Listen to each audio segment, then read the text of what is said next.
My daughter was waving and smiling at me as the train was pulling away. It had been about 2 months since she last saw my husband, so she must have been excited to visit him. I sent a message to my husband just as my daughter was getting on the train. About 4 hours later, when I got home, my daughter called me. I had told her to call when she arrived, so I thought she was just letting me know she got there. "Hi, Sarah. Did you make it to San Francisco and see your dad?" I asked her, but she replied in a sad voice with something I wasn't expecting. "Mom, can you come and pick me up, please?" "What? What happened?" "I didn't get to see Dad." "What do you mean?" "I don't know, but I haven't heard from him. When I went to his house, a strange woman wouldn't let me in." "What?" "My name is Liddy. I'm married to Robert, and we have an 11-year-old daughter named Sarah. I had Sarah while I was still in college, so I'm 32 now. After Sarah was born, I finished college with help from my parents. Since then, I've been a stay-at-home mom. Because of the unexpected pregnancy and early marriage, people around us were worried and confused, and it was a tough time. Robert told me he always planned to marry me. It was just a matter of time. After I graduated, Robert got a good job at a well-known company. With a decent salary and company housing, we didn't have to struggle financially and lived happily together. We didn't have a honeymoon phase, but our daughter was so beautiful that it didn't matter. My husband loved her dearly and always took care of her on weekends, which gave me a chance to relax and hang out with my friends. I didn't have to worry about getting dressed up or anything like that. I was happy with our life. As time went by quickly, our daughter started elementary school. By then, my husband had been working at the same company for about 7 years and had moved up in his job. He had more responsibilities and came home later and later, but we still went on family road trips on weekends and made lots of great memories. We enjoyed many happy days together and thought this happiness would last for a long time. One day, while everything was going well, my husband's company decided to transfer him to a new location. Despite our concerns about him moving, especially since our daughter is now 11, his job was too important to ignore. He had previously refused to move because our daughter was younger, but that was no longer a valid reason. This new job was crucial for his career. His company is large, so they have many people who could take his place. But this move was necessary for him to advance further in his career. With our daughter going into junior high and high school soon, and with future college expenses to consider, I agreed to the transfer, hoping it would help him in the long run. I was told the assignment would last about 6 months, which seemed manageable. Our daughter was worried about being apart from her dad, as she loves him very much. My husband promised her he would call every day, do his best to keep her from feeling lonely, and even meet up with her on weekends.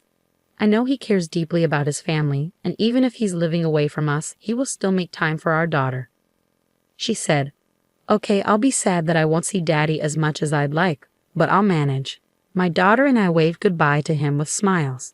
About 3 days later, my husband called us on a video phone and spent a long time talking with our daughter. He called before she even started to miss him. It was so cute and heartwarming to see them chatting. It felt like my husband and daughter were really close. During the first weekend, he was too busy to visit, but the next week, he managed to come home on Friday. I was really grateful for his effort to spend time with us despite his busy schedule. My daughter was thrilled to have dinner with him after such a long time. However, about 2 months after he started his new job, his behavior changed. He used to call our daughter for a video chat every 3 days, but those calls became less frequent and then stopped altogether. I knew he was busy with work and managing everything on his own, so I didn't want to pressure him too much to stay in touch. I figured once he settled into his new job, he'd have more chances to socialize with his colleagues. Even though I didn't push him to call, his contact with us became rare, and he started coming home less often. I told my daughter that her dad was busy, but I could see she was upset, even if she didn't say it. I knew he was swamped, but I asked him to call her for even just 5 minutes, as she seemed lonely at home. My husband apologized but didn't follow through with the calls. Her birthday was coming up this Saturday, and I hoped he might come home to surprise her. She even said, "Maybe Daddy will come home." But on her birthday, he didn't come or even call to wish her a happy birthday. My daughter was very disappointed. I was so frustrated that I called him several times and left messages. Lately, he hadn't been answering my calls or returning them. After about the 5th call, he finally answered. "What's going on? You've been calling me a lot. What are you doing?" What do you mean? It was Sarah's birthday today. It's Saturday and you didn't come home or even call to wish her a happy birthday. Oh, I'm really sorry about that. Sarah hasn't seen you in a long time. She was looking forward to seeing you for her birthday. Tell her I'm very sorry and that I wish her a happy birthday. No matter what I said, all he did was apologize. I was so angry that I hung up the phone and sent him a message saying, "Please think about your daughter and take better care of her. You may be busy, but I think you're being disrespectful." All he replied with was, "I understand. I'm sorry." Things didn't get any better. Another month passed and summer vacation started for my daughter. Recently, she told me that if her father couldn't come to see her, she would go to see him herself. She had been saying this every day since vacation began, so I decided to let her visit him on her own. She was excited about it and eager to try something new. We live in Los Angeles and my husband is in San Francisco. She could easily get there by train, and I would drive her to the station. I called my husband to arrange for him to pick her up at the other station, and he agreed. On Saturday, I saw her off as she waved to me with a big smile. It had been 2 months since she last saw her dad, so she must have been really looking forward to this visit. I sent a message to my husband just as my daughter got on the train. About 4 hours later, after I had gotten home, my daughter called me. It was around noon, and since she had left early in the morning, I figured she must have already met up with my husband and had lunch before calling. "Hi, Sarah. Did you get to San Francisco and see your dad?" But she said something unexpected and unhappy. "Mom, please come and pick me up right now." "What? What's wrong?" "I didn't see Daddy." "What do you mean?" "I don't know, but I haven't heard from him. When I got to his house, a strange woman turned me away." "What? What did she just say?" "I needed to pick up my daughter as soon as possible." "Where are you?" "I'm back at the San Francisco station. I'm hanging out in a fast food restaurant for now." I quickly got in the car and drove to the station. There, I bought a ticket and took the next train to San Francisco. When I finally arrived, my daughter was looking at me with tears in her eyes. We went to a nearby cafe. She was feeling down, so I ordered some famous local pancakes. When the pancakes arrived, her face brightened a bit. She seemed to enjoy them and looked a little more relaxed. I then asked her what had happened. According to her story, she couldn't reach my husband at all when she arrived at the San Francisco station. She waited for about 30 minutes, but he never showed up. So she decided to go to his house by herself. I had given her his address just in case something went wrong. Since she's really good with her smartphone, she easily found her way there using a map. When she arrived and rang the doorbell, a woman's voice answered, asking, "Who are you?" My daughter, surprised, said, "I'm here to see my dad." The woman told her to go home and not to bother seeing Daddy because she was in the way.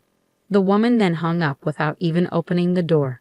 So my daughter returned to the San Francisco station. I was so furious that I couldn't hold it in any longer. "If she told you not to see your dad, then we won't," I said. I took my daughter home and immediately started making plans to move out. When I told my parents what happened, they were very angry and offered to help in any way they could. For now, they let us stay with them until I could find a job. My husband called and said, "I didn't see Sarah at the station. Did something happen?" I guess the woman involved in his affair didn't tell him she had turned away his daughter. Since I hadn't received any calls from my husband on Sarah's phone when I went to pick her up, I doubted he even went to the station. I was stunned and decided to let it go for now. "Sarah got sick on the way there and had to come back," I said. "We just finished at the hospital, and I'm sorry I didn't get a chance to call you." He replied, "I see, I understand." I ended the call, saying I'd reach out if anything else came up. I was furious because it was clear he was just pretending to be concerned. For now, I decided to focus on taking action. I first sent his belongings to his address. Then, I received the results from the detective agency I had hired. I sent proof of the affair along with a certified letter to my husband's workplace. A few days later, everything should have arrived. My husband called me, sounding frantic. "Oh hey, what's going on?" "What? I just wanted to let you know what you've been up to." "Are you kidding me? We're in the middle of a huge mess here." "Of course it is. That's exactly what I was trying to show. And I can't believe you're sending my stuff here. I don't need your things, and I don't even pay rent anymore." "What?" "Sarah and I moved out of that apartment." "Oh, you moved out of the rental? When did you leave?" "About a month ago." "What? So no one has been living there for a month, and we still had to pay the rent." Well, that's true, but it's under your name, so it's not my concern. No, you're going to be 2 months behind on rent and might get evicted. Is that why I've been getting calls from an unknown number? We'll be in trouble if we lose that apartment. Why don't you just stay in San Francisco? You sent a certified letter to the company. I'm in big trouble because they found out about my affair. They're going to call someone from headquarters to replace me and move me back to Los Angeles. If you send all my stuff, it'll be hard for me to go back to Los Angeles, especially since I don't have a home there. I nearly laughed because the plan worked even better than I'd hoped. But I quickly composed myself and said, "You've hurt Sarah and me so much that you'll have to face the consequences. I'm filing for divorce, and I'll be seeking alimony and child support." "Oh no, let's just handle this through the lawyers and get it over with," I said, then hung up the phone. I hired a lawyer, and everything went as planned. The divorce was finalized smoothly, and I secured alimony and child support from my ex-husband. His return from the transfer because of the affair became a source of ridicule at his company. Female employees gave him harsh looks. He can no longer expect any promotions but can't quit because he needs to pay alimony and child support. He must be feeling deeply ashamed. My daughter, disillusioned with her father, refused to see him even when he apologized and wanted to visit. He really deserves it. I found a job, and my daughter and I are now happily living together in a new apartment. I'm focused on supporting her and watching her grow up.